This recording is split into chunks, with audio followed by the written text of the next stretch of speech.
Mundo Curioso. Presenta. Hoy les hablaré sobre una de las figuras más importantes del papado en la era moderna, el Papa León XIII, cuya influencia sigue vigente más de un siglo después de su pontificado.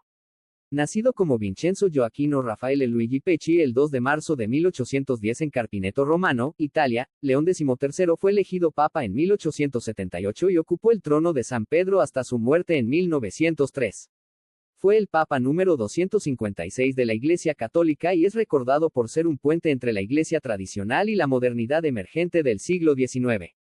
Uno de los aspectos más notables de su pontificado fue su intento de reconciliar la Iglesia con el mundo moderno.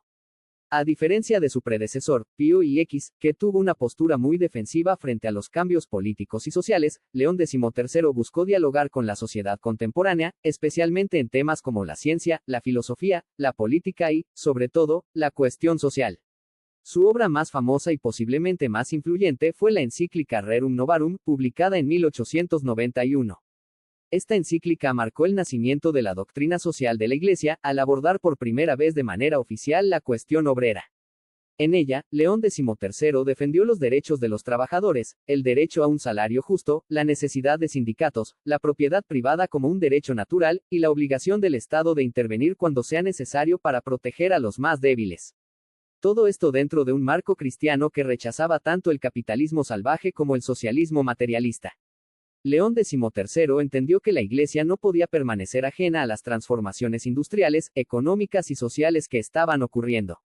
De este modo, su postura fue innovadora y profética, quiso que la Iglesia no solo hablara del cielo, sino que también se comprometiera con las injusticias de la tierra. Además, León XIII fue un gran defensor de la filosofía tomista, es decir, el pensamiento de Santo Tomás de Aquino.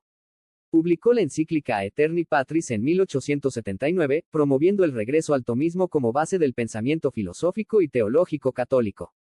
Gracias a él, Santo Tomás volvió a ocupar un lugar central en la formación académica e intelectual de los católicos.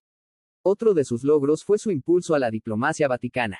Durante su pontificado, el Vaticano mejoró sus relaciones con varios países europeos, incluyendo Francia, Alemania y el Reino Unido. León XIII intentó establecer puentes, aun en contextos difíciles como la separación entre Iglesia y Estado en varias naciones. También promovió el estudio de la Biblia y fundó la Comisión Bíblica Pontificia, destacando la importancia de los estudios históricos y filológicos de las Escrituras, aunque siempre dentro de un marco doctrinal seguro. En el campo interno de la Iglesia, León XIII trabajó por la reforma del clero y de la educación católica. Quiso elevar la calidad moral e intelectual del sacerdocio y modernizar la enseñanza en los seminarios. Asimismo, impulsó las misiones en Asia, África y América Latina, mostrando una clara preocupación por la evangelización global. En lo personal, León XIII fue un hombre culto, diplomático, prudente y visionario. Hablaba varios idiomas, escribía poesía en latín, y era un profundo conocedor de los asuntos internacionales. Su estilo era más conciliador que combativo, lo cual le ganó respeto incluso entre sectores anticlericales. A pesar de su edad, fue elegido papa a los 68 años, tuvo una energía sorprendente y gobernó la Iglesia durante 25 años, siendo uno de los pontificados más largos de la historia. Murió el 20 de julio de 1903, a los 93 años, dejando tras de sí un legado inmenso. Fue sucedido por San Pío X. Muchos historiadores y teólogos coinciden en que León XIII fue una figura clave para preparar a la Iglesia para el siglo XX, incluso anticipando muchas de las preocupaciones del Concilio Vaticano II, como la relación con el mundo moderno, la justicia social, y el papel de los laicos. En resumen, León XIII no fue solo un papa de transición entre dos siglos, fue un papa profético, que comprendió la necesidad de abrir puertas sin perder la identidad de la Iglesia.